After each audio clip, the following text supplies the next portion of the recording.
BN9 news ఛానల్కి స్వాగతం.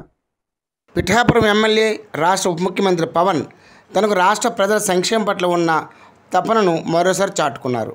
ఆయన మాట్లాడుతూ పిఠాపురంలో త్వరలో తాను ప్రారంభించబోతున్న ఆఫీస్ 24 గంటలు పనిచేస్తుందని, అది ప్రజలకు అనునిత్యం అందుబాటులో ఉంటుందని చెప్తూ రాష్ట్రం నుంచి ఎవరైనా ఎప్పుడైనా తన ఆఫీస్కి రావచ్చని తెలియజేశారు. అది అర్ధరాత్రి కావచ్చు, అపరాత్రి కావచ్చు, కానీ మన ఆఫీస్ తెరిచే ఉండాలి. అది చాలా కష్టంతో కూడుకున్న పని అయినప్పటికీ ఖచ్చితంగా మనంతా చేసి చూపెడదాం అన్న ధీమాని ఆయన ఈ సందర్భంగా వ్యక్తం చేశారు. జనసేన కార్యాలయం ఇంకొద్ది రోజుల్లో ఫుల్ ఫ్లెడ్జ్డ్ ఫంక్షనింగ్ ఆఫీస్ అవబోతుంది, రెడీ అవబోతూ ఉన్నది.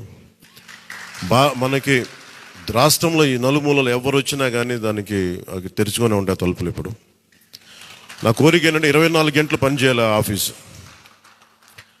అపరాత్రి అర్ధరాత్రి లేకుండా ఎవరికి ఏ సమస్య వచ్చినా అది ఉండేలా. చాలా కష్టసాధ్యమైన విషయం. కష్టసాధ్యమైంది సాధించాం ఈ రోజున, దాన్ని కూడా సాధిస్తామని మీ అందరికీ తెలియజేసుకుంటూ